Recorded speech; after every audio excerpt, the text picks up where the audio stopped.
This episode of the Goldmine Podcast is brought to you by Creating the Best Version of Me, a journal designed for ambitious Christian women who are seeking to increase their self-awareness, find purpose, and embark on the next level of their personal evolution journey. As entrepreneurs, career women, mothers, leaders, world changers, it is so important that we invest in our mindset and well-being, and journaling is one of the simple but powerful ways of doing that. This isn't your typical blank page journal. Besides the carefully curated morning and evening prompts, you'll also find a primary aim questionnaire that is designed to help you clarify your purpose, and a whole section of affirmations to help you retrain your thinking and speaking into positive patterns. This journal is easy to use, has plenty of room for writing and reflecting, and guaranteed to help you become the best version of yourself. You do not want to go through 2019 without this journal. Buy your copy on Amazon today. The link is in the show notes. You're listening to episode 42 of The Gold Mine Podcast. As women, we have to invest that time in getting to understand who we are.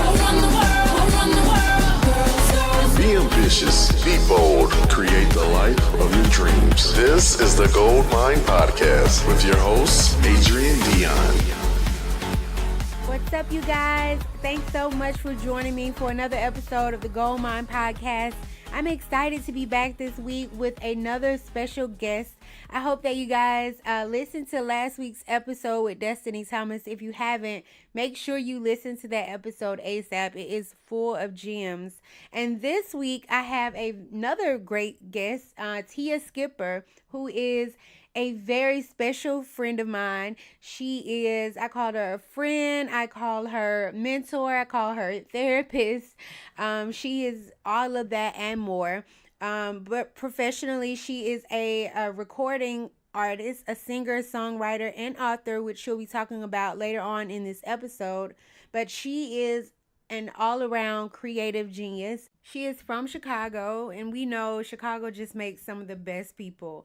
Some geniuses over there. And so I'm really excited to share all of her wisdom. Now, this interview is very fun. We always have like some of the best conversations, some like crazy, funny conversations, but also very deep. So I'm really excited about sharing one of many of our great conversations with you guys. And it gets pretty deep, so much so that I've broken it down into two parts. This is the first part, and you guys have to stay tuned for part 2 next week. So without further ado, let's get into this interview. Welcome to the show, Teeya. Hey, girl. I have been so excited for this interview. And just to give the audience a little backstory about how I met you, Teeya was my vocal coach. And it's funny because we did go over some singing stuff, but she was like my first therapist, I'll say. Because we would be in the sessions and like she would just go in on me, and I used to love her but hate her at the same time, because it's like, how does she know all this stuff, and why is it that she has no trouble with getting me together? Like, it was all mindset. And so our friendship relationship just grew from that. And so I guess my first question to you is, where do you get all your wisdom from? Like, how is it that you just don't mind getting people together? You're like that whole type that's just like, I'm gonna say whatever on my mind. How did all your wisdom come about? That is such a loaded question. You just asked me like 3 questions. See what I'm saying? But okay, well, first, I think that how do I answer that? Okay, I think it's important. Like, your values are important, right?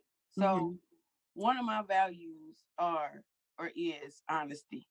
That's very, very important to me, because I desire that. I want honest relationships. I want people to be able to tell me a hard thing. I want to be able to see an area that is hindering me from what I'm working so hard towards. But I'm not breaking the barrier because this area I don't see. And so I've always felt that, like, man, if I just knew this, or if I just, what am I missing? What am I missing? What am I missing? So many people say that, and you're missing the truth. You don't have a lot of people around you telling you the truth. They care about your feelings. They care about your relationship. They care about how you see them. So that even if they tell you something, it ain't the whole for the taste. yeah. You know, they ain't hitting you with shots. So because that's a core value of mine, that's how I move, because it matters so much to me. And then in terms of like, where does the wisdom come from? I mean, life, and too, it's a part of my makeup. You know what I'm saying? Like, who I am. I don't really know how to even describe that. Like, where does your wit? Because I didn't buy it. I don't really know. And what I've just always been intuitive, and I just think differently. I think differently, and so sometimes I see things in ways that people don't see it. And then when I say it, they be like, "Oh man." They might not like what I said, but part of the reason why it's frustrating is because they know it's true too. Yeah. So I don't know if that answers your question, but it's kind of like I don't know how else to be, because those are things that matter to me, and I don't feel authentic when I'm not telling the truth. You know what I'm saying? Yeah. I like that too, because I think, well, we all know there's not a lot of honesty out here, but I think that people want relationships or want to be apart more so than anything. And so they'll, do whatever they need to do to keep those relationships. All right. So even in that question, are you afraid of being alone? Because apparently you're not afraid to lose relationships. So you have to have a sense of being okay with yourself. That's not true. When you said, like, you're not afraid to lose relationships, I had a conversation with a friend last week, and he was just telling me how, he's in a space now where he wants to be fearless, and he wants to go after the things that matter to him. And he was like, he knows that that's a small task for me, basically, because I'm so used to making big moves and and doing stuff like that. So it's nothing for me to be fearless. And I told him that's not true. I was like, I experienced fear. I experienced the same feelings anybody would feel when they know a truth they don't want to know. Like, everybody knows a truth that they don't want to know, and they call it, I'm confused. No, you just don't want to know. So the thing is, it's not that I don't feel that fear. It's just that the question is this necessary? And so I don't necessarily go after, I gotta be fearless. I do what I know is necessary, what's unavoidable. So if I'm in a relationship and I know this is not going to work because we keep butting heads, and when you're butting heads in value areas, my values are not going to change. They're going to expand. So if who I am and who you are, it just keeps butting heads. What do I know? I know that this is a toxic relationship. This will not work.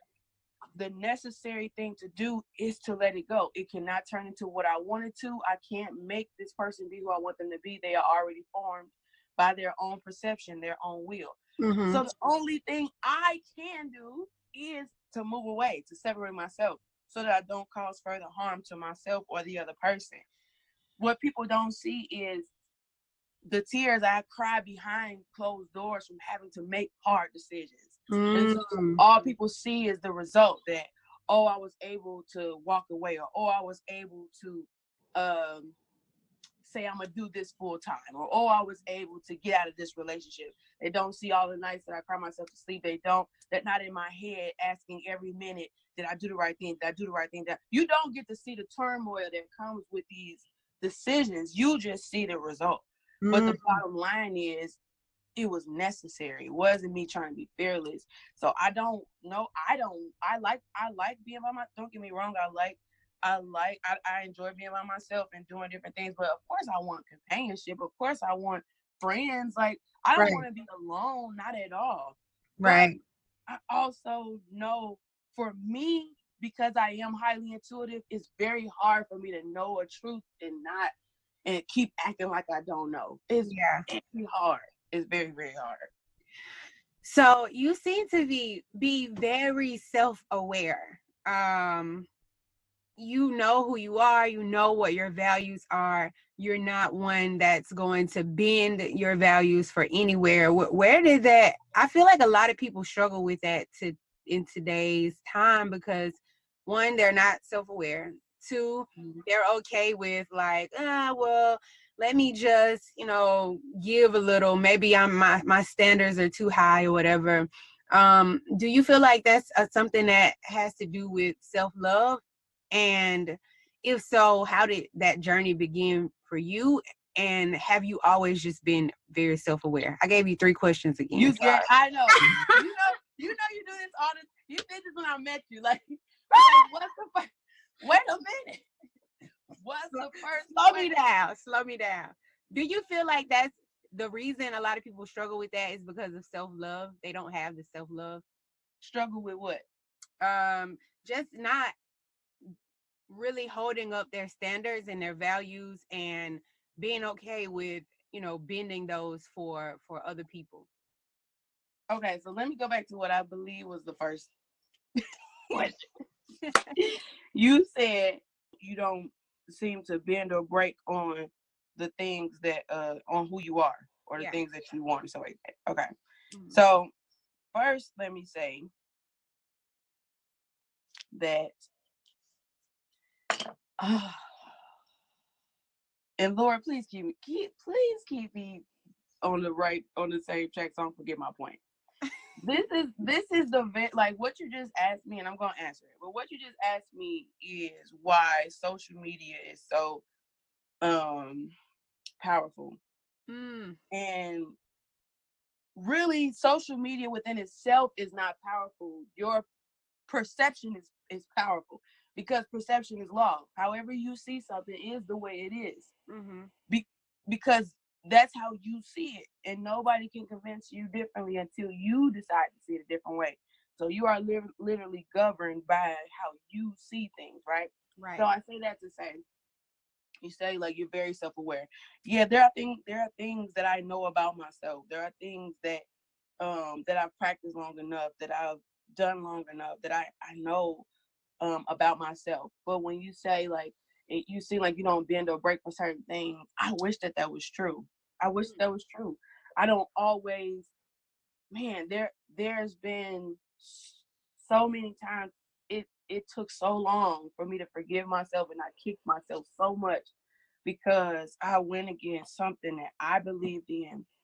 I betrayed myself, or I tried to conform for a relationship. And I'm speaking intimately. Okay. I tried to conform for a relationship. And when I realized, can I curse on here?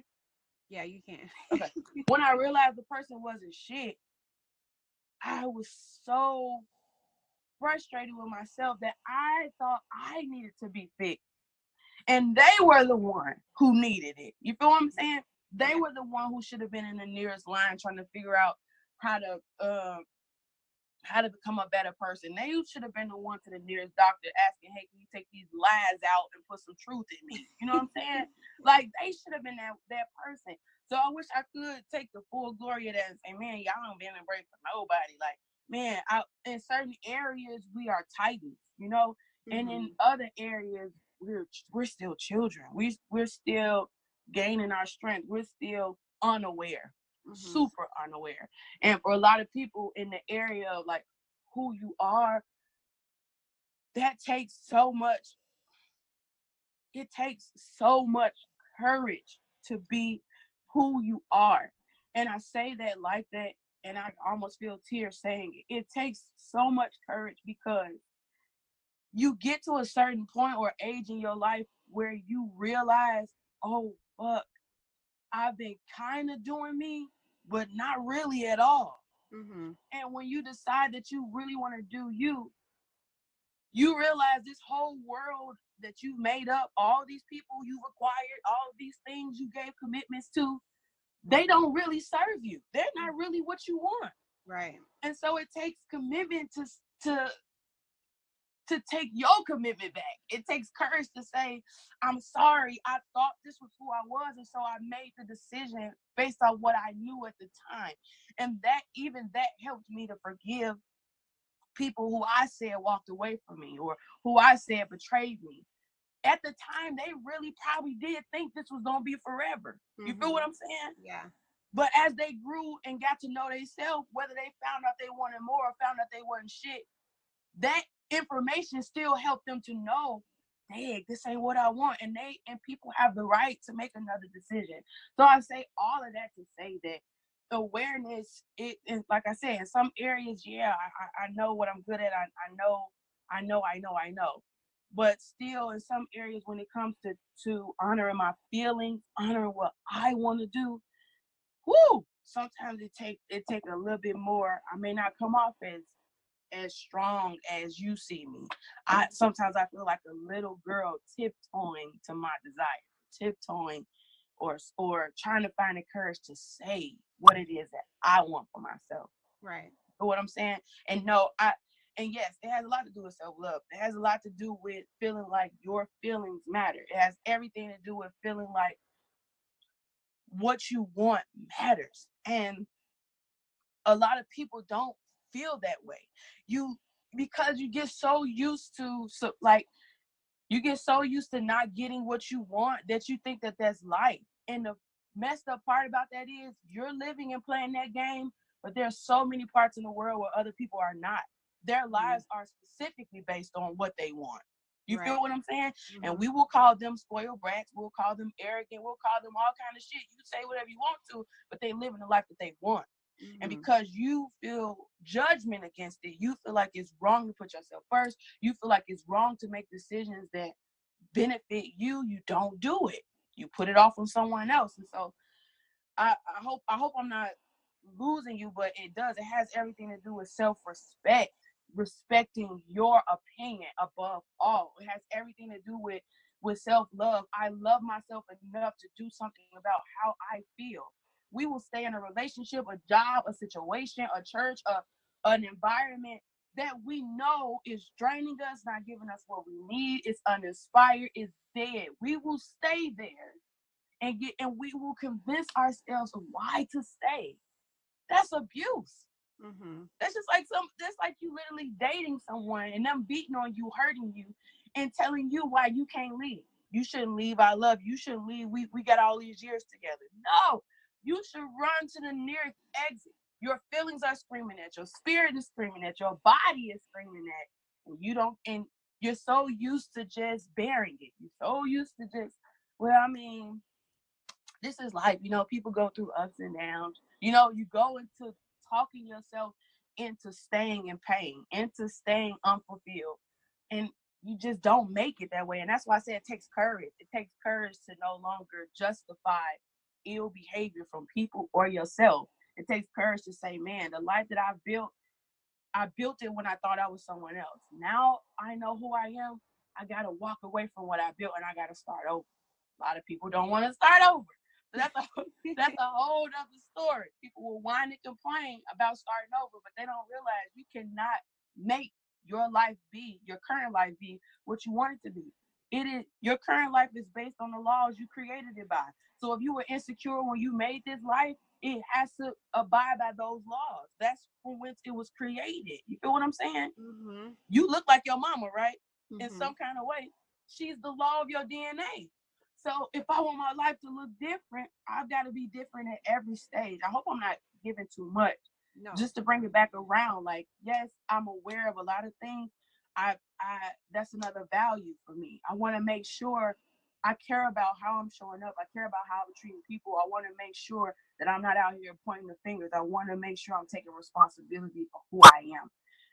Self-love is very important. Self-respect, self, anything is extremely important because your life is governed by how you feel about you and how much you value what you feel. I love that. All of it, everything. And you brought out some very good points. And one of the things that really stuck out was the fact that how you said we're all growing, but we don't allow ourselves a lot of times or other people to change. Like we want them to like stay the same, and or us to stay the same. Well, I did this now, so I have to stay here. And I don't think that a lot of people understand that for a lot of the struggles and the discontent that they have in their lives is because they won't allow themselves to change or make a different decision, or other people, like how you said, at the time that person may have thought that was forever, but now that they've grown, and you're going to always be growing, because they choose you think that, oh no, it was just something against me, and when the person has just grown and want other things, and they have a right to make different decisions. And the truth is, even when they got, and we make so much about us, but the truth of the matter is, even when someone first gets with you, that's still not about you. That's about them. They're with you because of how you make them feel. You feel what I'm saying? So that's still about them. And what God was showing me personally was, you have to learn that everything is seasonal. Everything is going to bloom and it's going to die. And what we do when we're hurt or when we didn't want something to die, we will dramatize the death. We will talk about why it died, why it wasn't fair, how it could have still stayed alive, instead of being grateful for experiencing the bloom of it. When something is blooming, it feels so good. When you first start talking to that person, y'all almost experience telepathy. Like, you think about them, they call you, you know what I'm saying? Right. You laugh deeper than you ever laughed, child. You done got hoarse, you laughing so hard. You look the best you ever look. You buying outfits, you smiling at people, you talking to people you never even would have talked to. You feel what I'm saying? Because you feel so good, and that's the bloom. That's when you're starting to see the stems and the leaves and the budding of the flower, and everybody wants to keep that. The problem with that is, and I'm writing about it in my book I'm getting ready to release, the problem with that is flowers they don't ever come to stay. And when people want to hold on to stuff, sometimes they'll pick the flowers, right? But you automatically shortened its lifespan the moment you picked it, the moment you held too tightly, the moment you say, okay, I don't want to ever let this feeling go. You remove the flower from the very thing that's keeping it alive, the soil. And so you shorten its lifespan. And then you got some people who don't even treasure flowers. They just run through them. You feel what I'm saying? Right. And what we have to understand is things are going to die, period. Whether you run through it, whether you just look at the flowers, whether you pick the flowers, whatever you do, you could make it die sooner. But the point is, it will come to an end. And no, we don't want it to end, but we have to be mature. And the mature part is to say, dang, this ended. I didn't want it to, but man, we had some really good times.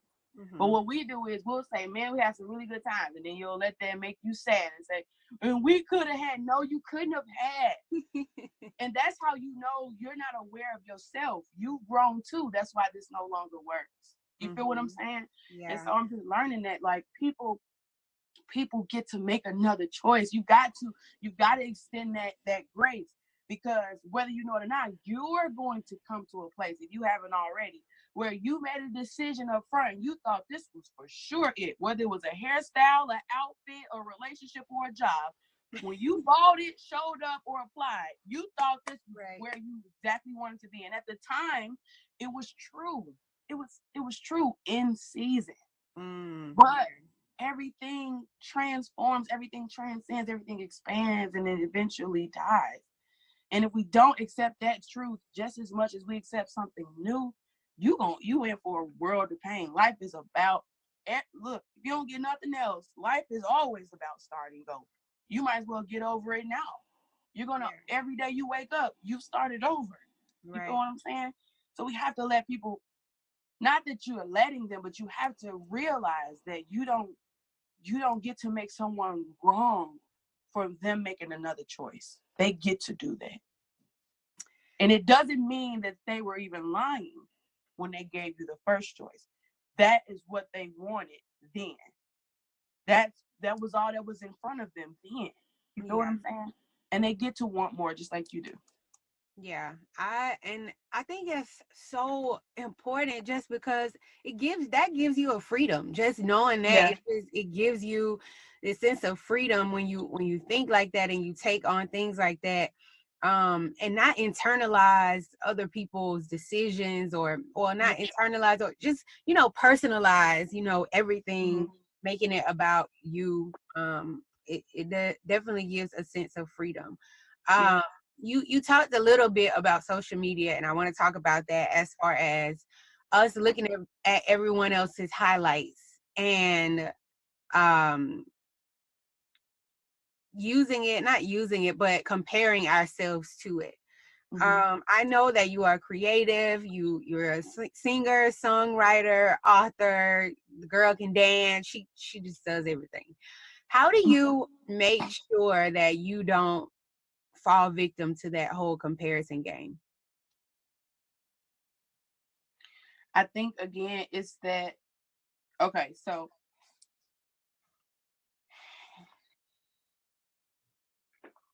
I feel like it has a lot to do with how you feel about yourself again.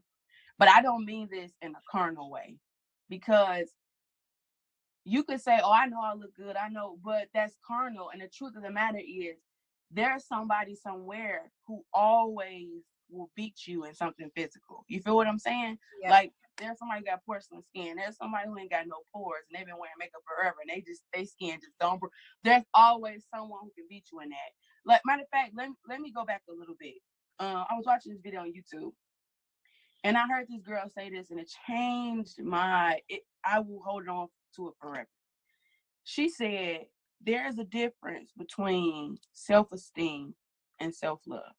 And this is why social media hurts a lot of people. I don't want to say more people than it helps. I don't have the data for that. But this is why it hurts a lot of people. Because you have people who don't have any self-esteem, who don't have a healthy amount of self-esteem, and most of them are people who are just watching on social media. They don't really post that much, and then you have people who do, they have a little self-esteem. They they want to post what they doing, whatever. That's cool. You have people who have high self-esteem, all of that.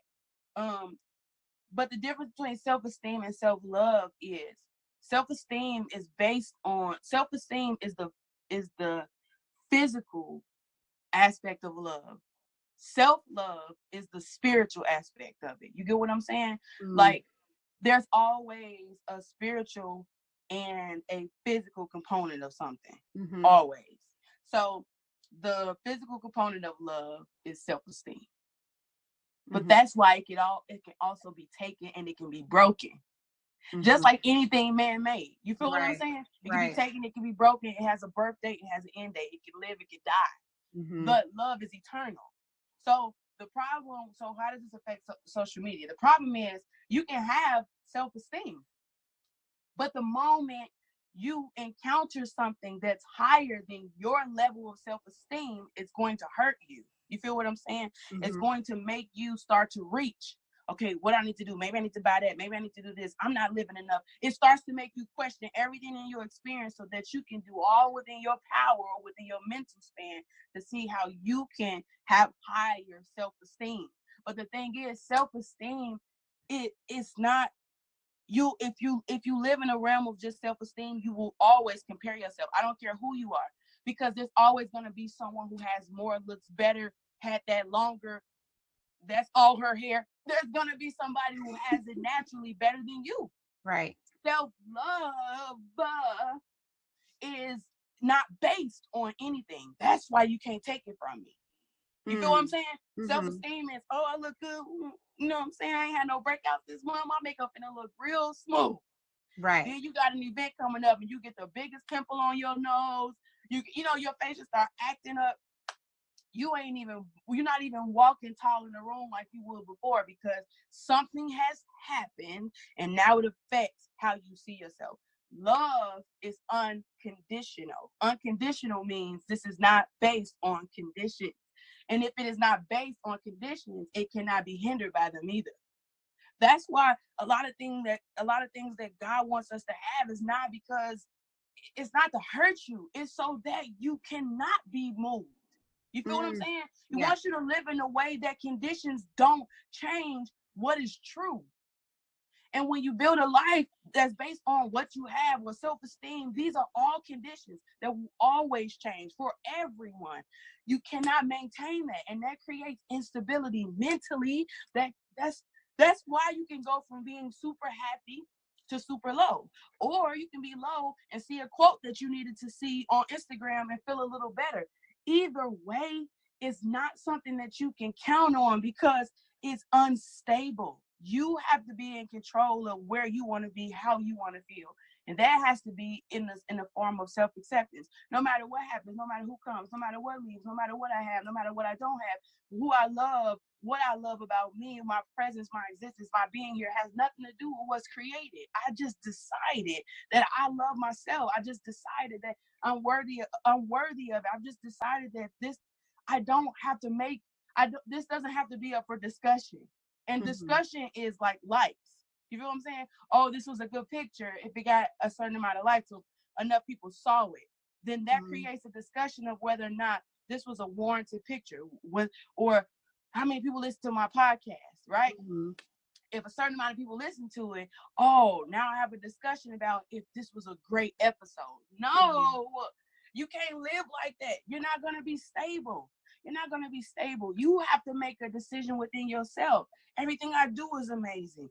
The time that I spend on this earth, I will bloom because one day I'm going to die. Even if I don't see right now what I'm doing or the power of it, it's going to expand the moment I die. The moment I leave, there's going to be people who never met me who are going to be revering my words once I'm gone because I put them out there.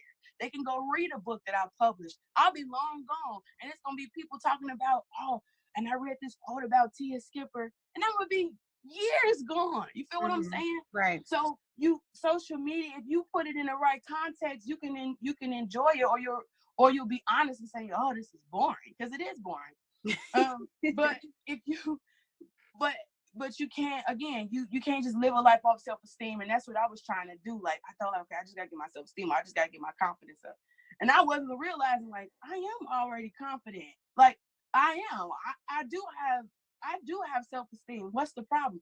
The problem is that confidence and self-esteem can be affected by anything on this earth, can be affected by the people around me. It's not high enough for who I want to be.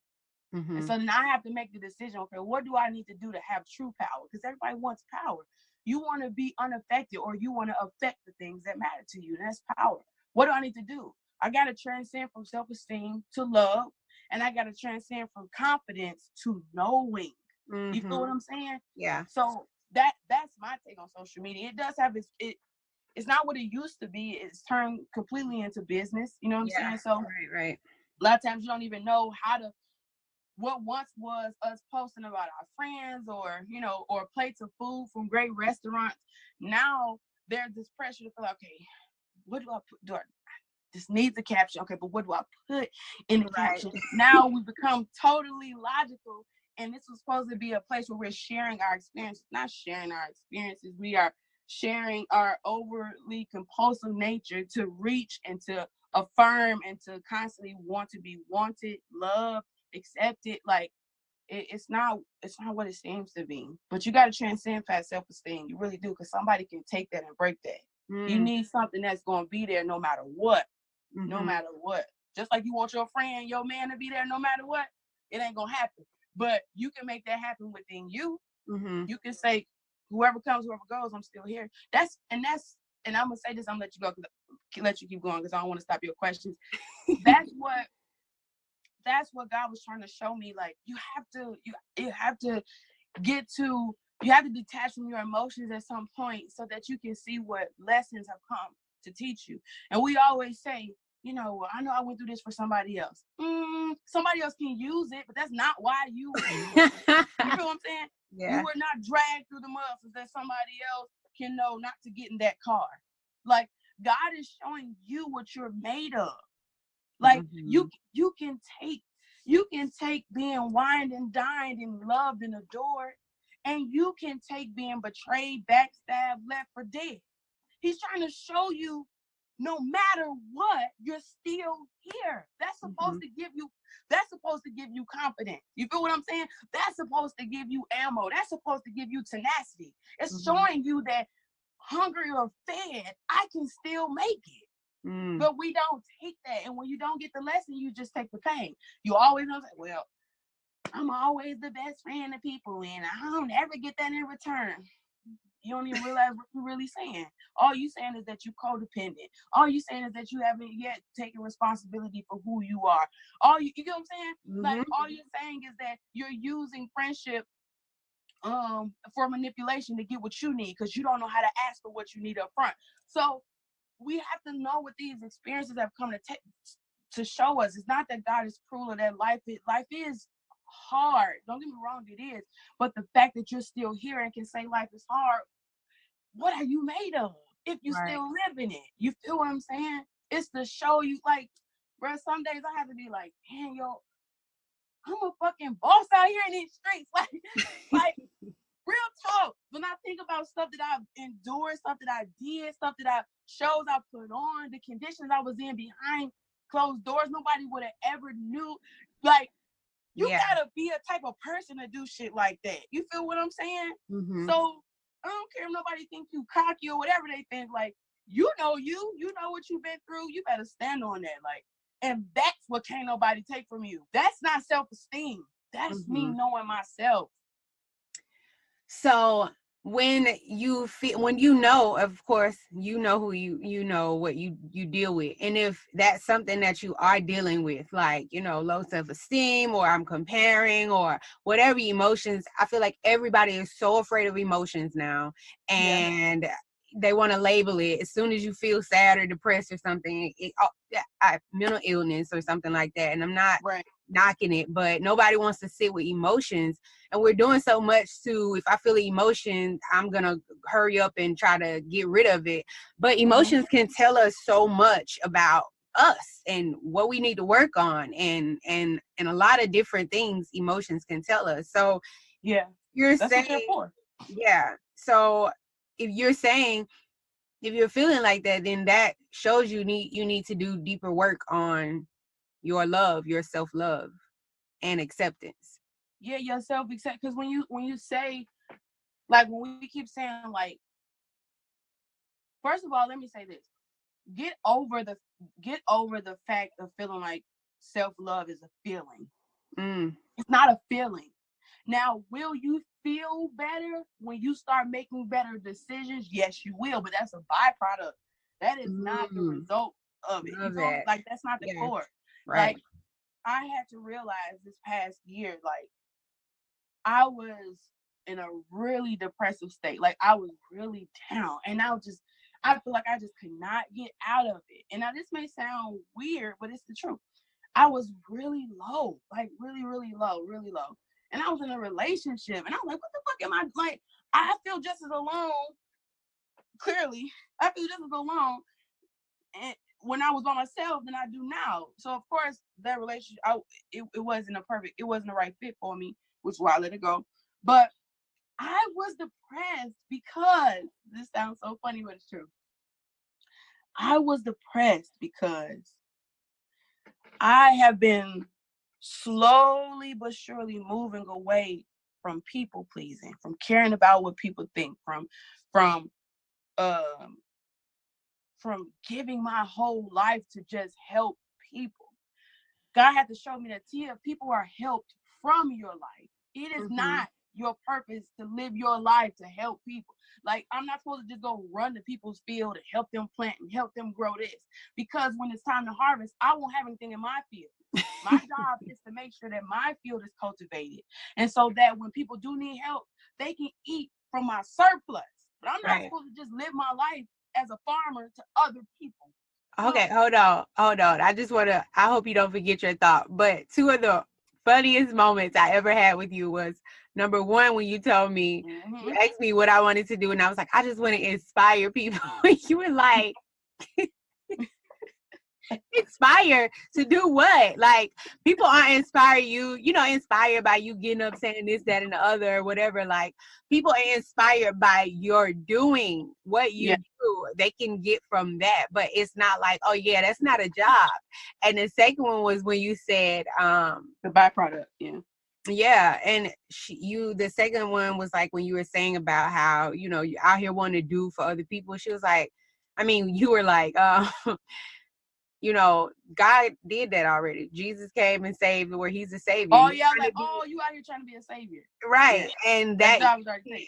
Yeah. And so it just reminded me of that when you were like, I'm not doing all of this to help everybody and get everybody else. Like, Jesus already did that. Go to him for that. You don't come to me for that. You know what I'm saying? Mm-hmm. So that was just funny. I just had to say those were two pivotal moments.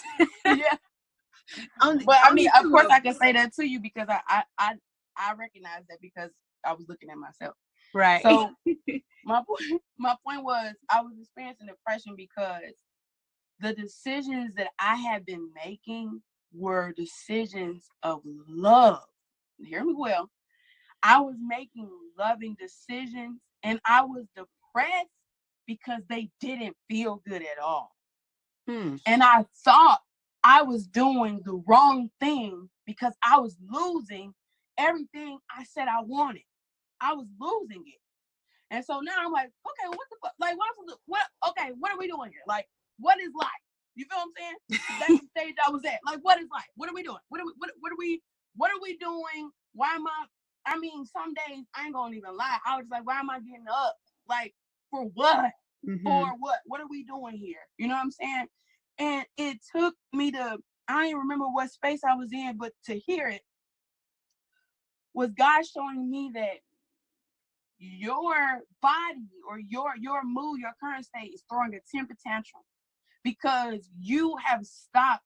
See, a lot of stuff we don't stop doing, even if it's really painful. We don't stop doing it because it still has a little form of reward to it. Mm-hmm. Whatever, you can say whatever you want to, but it's true. Your body, when you start to change, that demon inside of you, your enemy is going to throw a fit because you're saying no more food. Mm-hmm. It's like fasting. You're saying no more food. And your body, that inner enemy is like, no, we need the reward from this. I need that. Stay in a relationship, make it work. You know what I'm saying? We need that false sense of companionship. Mm-hmm. We need something from it. That's when you're in that parasite mode, that codependency. I need someone else. Mm-hmm. And then when you start to break from that, you're in rehab. So a lot of people who have been strung out on drugs or whatever that drug is, they go through depression because you don't have a buffer. You don't have that you got to do this thing sober. Mm-hmm. And so that's what I was experiencing. Sobriety of choosing myself. And it was painful because there's no reward. And the thing that used to give you immediate gratification is gone. Mm-hmm. And in that same moment, you realize you don't know how to fulfill your needs. You don't know how to make yourself happy. And so that's why a lot of people don't sit in the emotion. Mm-hmm. Because if they have to be honest, they would say, I don't know how to scratch this itch I have. I don't know how to get down to the root of what I want to do. I know what I like, but I don't know what to call it. I don't know how to name it. I don't know how to, I can see it in my mind, but I can't put it in a sentence. It's that frustration of trying to feel something so deep in you that always feels empty. And when you don't know what to do and you're tired of trying, that's depression for some people. I'm tired right now. And you are literally tired. Yeah. You're mentally, it's as if you've done everything you thought because you're mentally fatigued. Like, mm-hmm. I don't know what else to do. I don't know. And so, but I didn't realize, like, wow, this is a good depression. And for me, there is, I feel like depression is a necessary part of life. Mm-hmm. There are things I've heard in my lowest places I've never heard when I was happy. Mm. You feel what I'm saying? Yeah. I'm a lot more honest. Yeah. When I ain't trying to prove nothing to nobody. You feel me? Yeah. And so what God was showing me was, Teeya, you're depressed because you beating yourself up on decisions you made and you thought it was the wrong decision. And he's like, but it wasn't. That's love. Love is when you make a decision that is for your holistic well-being, not just for your pleasure of now. And that's why it's hard for a lot of people, because you're not dealing with issues that you got. So you got some kind of fix, whether you got sex addiction, people pleasing addiction, whatever it is. And so everywhere you go, you looking for a hit. So to talk self-love, it sounds cute, but that's gonna be the biggest, ugliest fight you ever do, because it's not a feeling, and you're looking for a feeling. Sex gives you a feeling, food gives you a feeling, people pleasing, all these addictions give you a feeling, a false sense of what you truly desire that you're never going to get from it. That's why sin is so powerful, because it lures you to think, and this is why God hates it, because he loves you. It lures you to think that you're going to get the thing that you really want. It gives you a little taste of it, but never intends of giving it to you. At all. And so when you decide, I'm gonna love myself, and I feel it so deeply, it's not gonna be a feeling. It's gonna it may hurt. You may lose a lot of people. It's gonna cost you up front. That's what business is. That's what entrepreneurship is. That's what anything is that's going to have longevity. You gotta pay up front. It doesn't give itself to you right away. Anything that gives itself to you right away, you better run in the opposite direction, because it's not long lasting, and it's trying to put a hook in you. You feel what I'm saying? It's not long lasting. And so when you decide you're going to love yourself, you'll see it in your decisions. You'll see you love yourself when you start making decisions that honor you. You'll see you love yourself when you start speaking up and speaking up, or not stop laughing at stuff that's not funny. Like, you'll start saying that you love yourself when you start doing what matters, when you let people have the upset. Like, it was so hard for me. It like, people even think like, oh, she's so fearless, and in a lot of areas I am, but I wasn't operating in that for my own life. You feel what I'm saying? I was a titan for other people. Anybody I care about, I love, you may not say nothing sideways. Like, I'm gonna check you before you even know. You feel what I'm saying? Like, out. But for myself, oh man, was letting people walk all over me, say what they like. I wasn't saying what I needed to say, because I didn't want to hurt their feelings, because I was still trying to control how people saw me. That's manipulation. I don't want them to think I'm a bad person, because I'm not. My goal in life, or what I want, is to help people.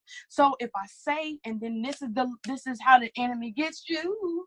If I say what I want to say, if I say how I feel, that goes against what I want my purpose to be. I want to help people. I don't want to hurt people. So if you feel like you being yourself hurts the people you love, you're not gonna do it. You're not gonna do it. So that's why the love has to be greater in you. The greatest love in my life has to always be myself. And if it isn't, you will get out of balance every single time. It happens for a lot of women when they get in relationships. They could be doing perfectly fine when they by themselves, and then they get into a relationship, and it don't even have to be that he did something wrong. It's just that she starts to look at him as the prize. She starts to hold him up on a pedestal. Things become unbalanced. She has to be the greatest love in her life. She has to, because that's the only way you will always do what's necessary. That is the only way you will stay honest. That's the only way you'll always do what you need to do. You are compromised if it's any other way. If you love him more than you love yourself, or that's not love, first of all. But if you value him more than you value yourself, you are automatically compromised. There's nothing no one else can say. If the truth is directly in your face, you can't see it, you won't see it, you can't hear it. You are compromised because you're not in the right position to hear. So I know I said a lot, but that self-love thing is so important, but it is not a feeling. You will eventually feel better once you, down the line, you see the rewards of you making sound decisions. But it ain't a feeling. That thing, depending on how far down the self-hate path you've gone, you're gonna feel like you are in total rehabilitation. You're gonna feel like, and people are going to be careful too, because people will try to make you feel bad for saying what you need. If people are used to you not speaking up, when they're used to you not saying what you need, Yeah. people will try to guilt you for feeling bad about that. Like people, I had to tell a friend too, like people who are talented get bullied too. I experienced that my whole life. Like people will try to make you feel bad because you're talented or you have a gift or you made something of yourself. Like, oh, here come the diva, or oh, is that fur? Where you get that from? I wish we could afford that. Every time I go anywhere, I get some kind of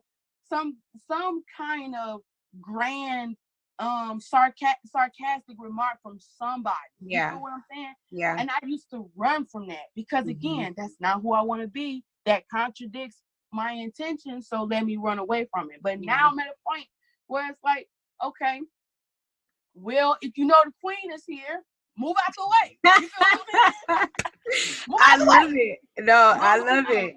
I was doing some studying and I had to come to realize that's a limiting belief when you have that you diminish yourself. Like I remember one time I was just like a lot of ideas I wanted to do, I wasn't doing them because I felt like it would shun other people, or because that type of stuff would happen. You know, people were like, oh, you know, when she does something, she got to go all out and all that. Who do you think you are? Yeah, who do you think you are and all of that. And so for a long time, I was just like, I would love to do this, but the other person, you know, they put that on and I don't want them to feel like I'm trying to outdo them. And right. But I'm a grand type of person. I love details. I like that. That's the type of person that I am.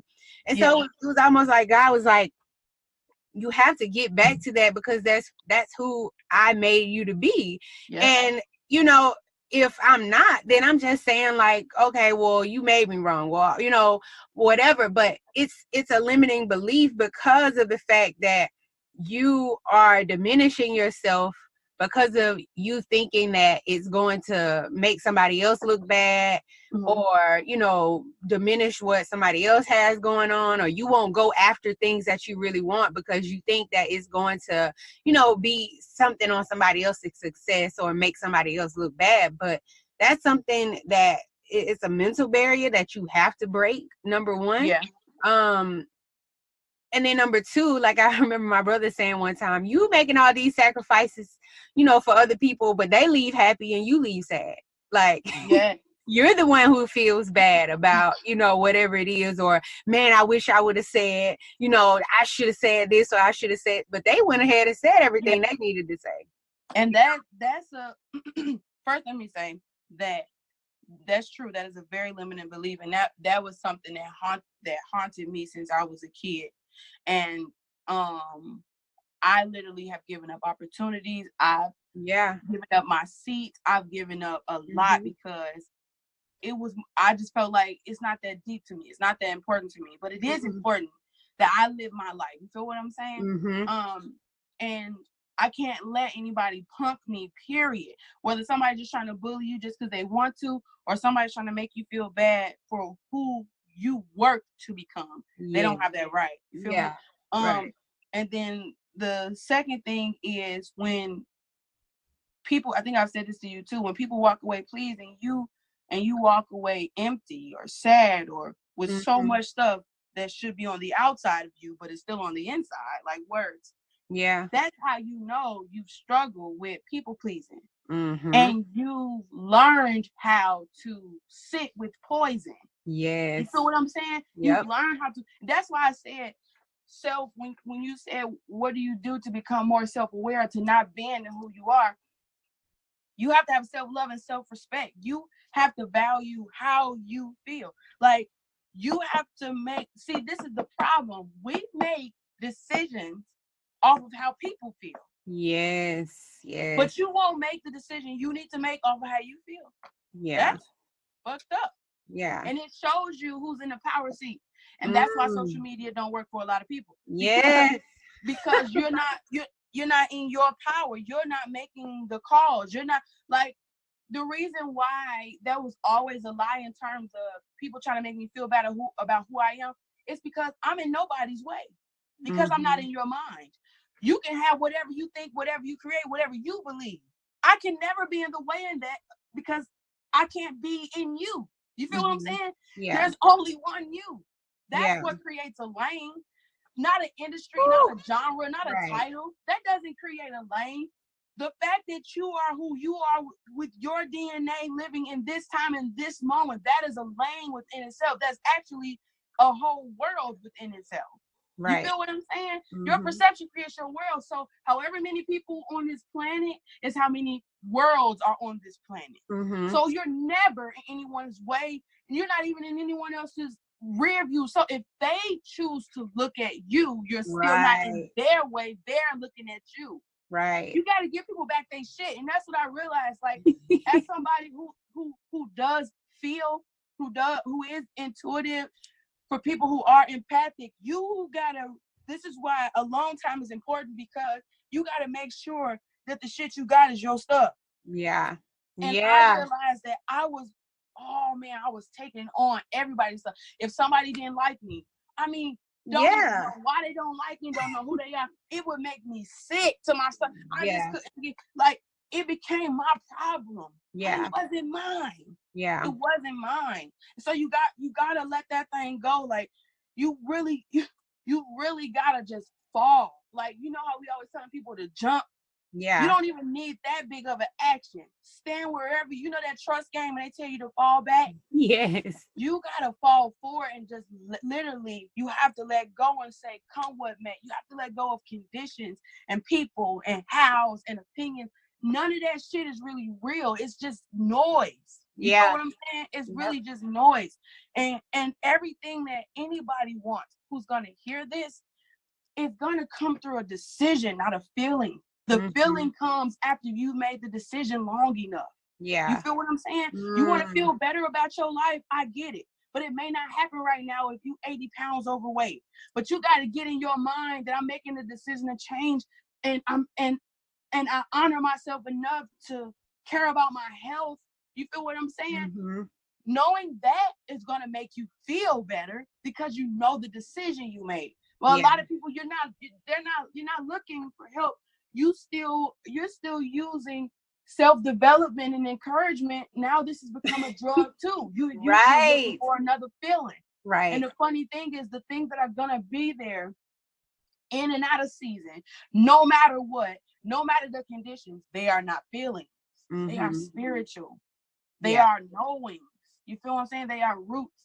They are not things that you feel. These are things that you know. These are things. Truth does not have to feel a certain way for it to be true. It is. Mm-hmm. You feel what I'm saying? So you got to get about that isness. If you wanna feel like I love myself, or I'm confident, or whoever you want to be, you can make a decision, be there right now, and it is so. Yeah, I love how you said that whole thing of make the decision long enough, because you have to continue to make that decision. It's not just, okay, I'm going to do it today, and then that's it.